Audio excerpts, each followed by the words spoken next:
Ready? তোমার dialogue হচ্ছে মারবো এখানে, লাশ পড়বে শ্মশানে। হ্যাঁ, লাইট ক্যামেরা অ্যাকশন। শালা মারবো শ্মশানে, লাশ পড়বে এখানে।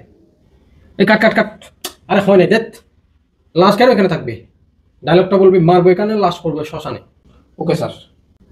ওকে, লাইট ক্যামেরা অ্যাকশন। শ্মশানে মারবো, লাশ এখানে পড়ে থাকবে। এই ওয়েট ওয়েট, আরে পাগল, মারবো এখানে, লাশ পড়বে শ্মশানে। Light camera action. মারবো এখানে, কিন্তু শ্মশানের জায়গা নাই দেখে লাশ এখানে পড়ে থাকবে। ধ্যাত, এই আইটেম এখানে কেমনে আসলো? গাড়ি দিয়ে? তাহলে গাড়ি দিয়ে চলে যা যা। সরি স্যার, সরি স্যার, আরেকবার চেষ্টা করি। শুন, মারবো এখানে, লাশ পড়বে শ্মশানে। Light camera action. মারবো এখানে, লাশ পুলিশ নিয়ে যাবে। আর দেখ, শর্টই নিব আজকে।